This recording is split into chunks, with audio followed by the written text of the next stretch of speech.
Well, our streak of above 80-degree temperatures, it's come to an end. Right now in Flint, we are sitting at 66 degrees, which is really actually nice. 65 in Bay City. Just feels kind of cold. Matt, after what we've had, we kind of held on to the clear skies and summer-like weather for most of September. But the end came just in time for our first day of fall. Storm Tracker 12 meteorologist Isaac Cleland looks at just how long our warm streak was and the new records it set.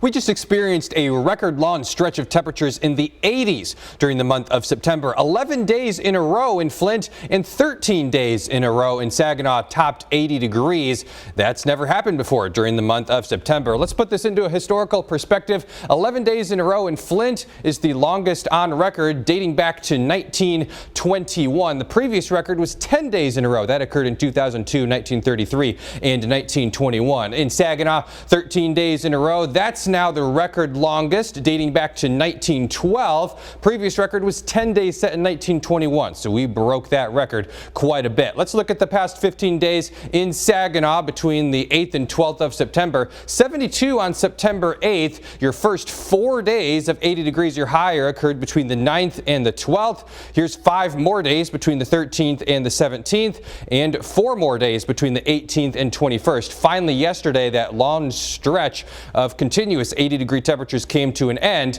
as our high on Sunday was 77 degrees. Here's another look at it. Back on September 9th and 10th, Saginaw topped 80. Flint was only at 79. So that's why the stretch is 2 days longer in Saginaw than it was in Flint. But as we go forward here, the 11th, 12th, 13th, 14th of September, temperatures continuously in the 80s everywhere. Even on the 15th, it was 90 degrees in both Mount Pleasant and Midland. 16th, 17th, 18th, and we just keep on going each day here. Temperatures topping 80 degrees each day until finally yesterday, that streak came to an end. Now, the records in Lansing and Detroit go back even further, 1864 in Lansing, so let's get some additional perspective from even deeper in history. 13 days in a row back in 1891. Lansing topped 80 degrees during the month of September. And this year we had 12 consecutive days, so that's the second longest stretch. And in Detroit, 14 consecutive days here in 2024. That breaks the record pretty easily from 10 days in a row. That occurred back in 2002, 1961, 1933, and as far back as 1884. Records in Detroit date back to 1874.